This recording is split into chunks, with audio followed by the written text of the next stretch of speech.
Welcome everyone, this is Madam Morbs and I have some creepy stories for you today.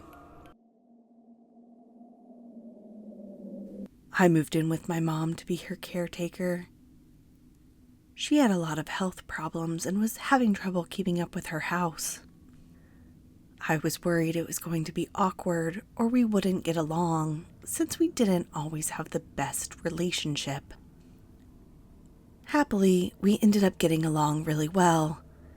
In many ways, it ended up being really nice to have the time with her, to discover a new side to our relationship. She was so appreciative of me being there, especially when she got a worse diagnosis a few months in. This nixed any plans I had for moving back to the city nearby, but since my job had let me go remote, there wasn't much reason to anyway. My mom and I weren't at each other's throats like I worried, so I offered to stay. We cooked together, and on days she was too tired to do much of anything, we would watch old mysteries on the couch wrapped up in blankets. The problem started when the lease was up with my apartment in the city. I had to go on the weekends to pack everything up, and either put it in storage or move it to my mom's. I also used the time to meet up with friends since I was kind of saying goodbye to my life for a while. I organized with the hospital to have a night nurse come, since that was the only time my mom had ever fallen and needed help getting back to bed. My mom hated the night nurse they sent. Some of her old difficultness came out when dealing with the woman, and she complained constantly. Between work being busy and spending my weekends commuting and packing, it was almost too much for me. I just wanted her to help out by keeping the peace, but things came to a head when my mom fired the nurse. It was frustrating how close things had been to being okay, and my mom's impulsive anger messed everything up again. I think she knew she had screwed up because she immediately said she would take care of finding a replacement and would pay for it. I didn't bother pointing out that anyone she could afford to hire probably wouldn't be any good. But I decided to let her face the consequence of her actions. There was something too familiar in our dynamic, and it made me anxious that right as I was officially giving up my old life, with no escape if things went bad, my mom was pulling some of her old tricks. I went home that last weekend to do a final clean of my nearly empty apartment and to go out with my friends for a goodbye hurrah.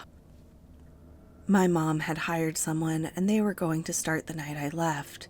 And although I was nervous that I wasn't going to meet them, I was set on letting my mom figure things out for herself. I didn't hear from her all weekend, which both worried and relieved me. I decided that the new nurse must be working out. I hoped that things were going to get better, and her leaving me alone was because she knew how important the time was to me. I came back feeling optimistic and recharged. It was dark as I pulled into the driveway, and I was surprised no lights were left on for me. Usually my mom would greet me at the door, which honestly I've never loved anyway. I made my way inside, and the house was quiet. No noise of my mom watching the news or one of her mysteries. It felt weird, and I got worried. Suddenly, there was a young man in scrubs in front of me, smiling in a friendly manner. He introduced himself as my mom's night nurse named Nick and said that she was upstairs resting. I was confused since we were not supposed to have booked that night for a nurse to come since I would be back home. I asked Nick if my mom was feeling well, as she never rested that time of night. He gave kind of a weird laugh and then said that she was fine. He explained that she had felt a little dizzy the night before, but seemed recovered. He stayed to make sure that she was okay and so he could introduce himself. Despite him being nice and a charming individual, I didn't like him. There was a bad feeling in my gut.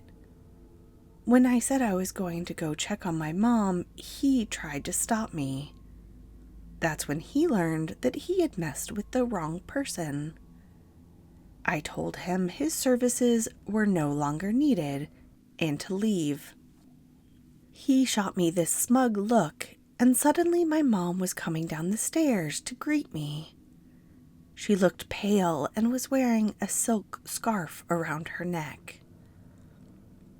Alarm bells were ringing in my head, and I told Nick to get out. My mom tried to weakly protest, but I was running on instinct. Nick left, but said something about being back. Removing the scarf was difficult as my mom didn't want me to. What I saw gave me a horrible surprise. There were 2 pinprick marks on her neck. The hospital staff checked her out and told us that she had been drained of blood, and they couldn't explain how it was done. What was even scarier was that they had no record of Nick being a night nurse, despite my mom insisting that that was where she hired him. I changed the locks, and I find myself staying up at night. My mom stays up all night now too, and I try to listen to see if she needs help as she paces back and forth. She keeps repeating that something is coming. I'm just ready for things to go back to normal.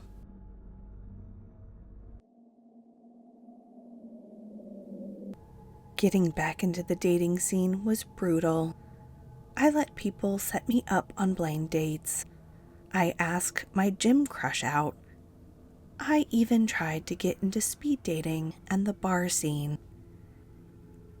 It turns out that while I was married, so much had changed. All the people I know that are happy in relationships met on dating apps or through friends. I finally gave in and tried the apps. Just as I was getting exhausted of mediocre dates that felt like they wasted everyone's time, I matched with Tim. He was a cute software salesman with white blonde hair and an alabaster complexion. He even offered to come to my neighborhood bar for the date, which was a really nice change of pace. Walking into the bar, I was excited to see that he was even cuter in person. His pictures didn't really capture the twinkle in his eye or how big his smile was. The night passed in a kind of blur. We couldn't stop talking. I have never met anyone that I had so much in common with.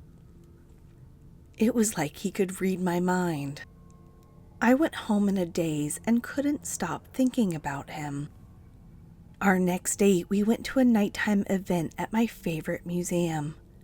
I was living a dream. Each date was romantic and fun. One thing was weird though. We never met up during the day. I'd invite him to coffee or lunch, but he always had an excuse. I figured he was just busy and didn't think much of it. That changed when my parents were in town. They wanted to meet Tim, and I was so excited to set it up. He had excuses of why he couldn't meet during the day. Well, my parents never got to meet Tim since they flew out that night. On my birthday, Tim agreed to a brunch with my friends, but then canceled at the last minute. I admit, I was upset. As cute as Tim was, he didn't seem like he was a great fit for me after all. Tim could tell I was pulling away. He made a big effort of sending flowers and showing up at my apartment. He asked for one more chance and invited me over to his place. I had never seen where he lived.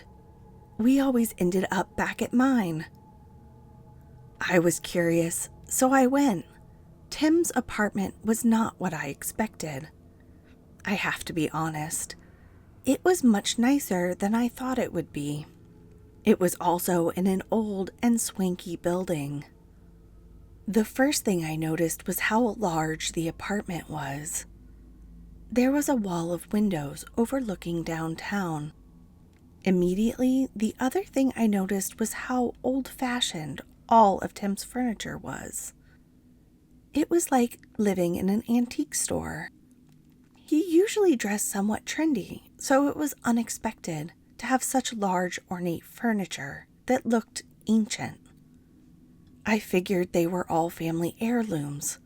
Tim opened up some wine, and we sat on the couch to talk. He kept trying to stare into my eyes, but unlike our dates, I no longer felt the romantic vibes, so I kind of avoided looking at him. His voice was low and melodic, and I felt myself softening towards what he was saying. Then he took my arm. His fingers touched the bracelet my mom had given me on their visit. It was a silver bracelet handed down from my grandmother. Tim hissed like the bracelet had burned him. Suddenly, it was like I was waking up from a trance. When I turned to look at Tim, there was something wrong with his teeth. They looked sharp and pointy, like maybe he was wearing a fake set of fangs. Whatever it was, it weirded me out. I made an excuse and left, even with Tim trying to get me to stay. I stopped answering his texts and blocked him. Whatever weird stuff he was into, it wasn't for me. We just weren't compatible. I like guys who can go out in the daylight. If you know me, you know I love live music. Almost any kind. When you've been around as long as I have, a lot of things get kind of boring. Musicians pouring their hearts into their work is one of the most beautiful things that exists. I've been single for a while now, but the most successful relationships I've ever had have been with people I met at music shows. So when I go out, I tend to look my best. It's not hard to spend a little time on my hair and makeup. I know I can command a room when I try, and I find the experience fun. The energy of live music and the crowd feeds my soul. The only thing that can get in the way of a fun night out is the creeps. Men who think a woman all done up is theirs for the taking. They are just so predictable. It makes it easy for me, though. See, I've been around the block. When I was younger, nothing but a musician would do. That way of thinking was short-sighted. I loved what they put out into the world. I didn't want to get in the way of that. Then I focused on people who have music in their blood. There's something delicious about it. The passion and rhythm just comes through. My appetites have mellowed with the years. I now enjoy good conversation, someone to bring home and put on a record and talk to. Only lately, I've grown peckish. There is something nice in knowing I still have an appetite. I slither into a tight red dress, wear my tallest heels. Outside, a bad thunderstorm rages, but it kind of just sets the mood. The music venue is an old warehouse. The music vibrates through my chest, which I like. It doesn't take long for some guy to find me. He's tall, with shaggy brown hair and a goatee. He keeps his hand on my arm and yells in my ear. Keeps buying me drinks even when I say I don't want them. I hate him. He's perfect. We dance and he blathers on about himself. When I ask if he wants to come home with me, he insists. I don't like the word vampire. That's not what I am. But it's what the men scream when I show them my true face. This guy is no different. He doesn't understand the sacrifice he's making, but I appreciate it all the same. Really, I consider what I'm doing a public service. My favorite venues have gotten to be so much more peaceful. When I get hungry, I never have to worry about finding a good snack. There are always men ready to make themselves useful.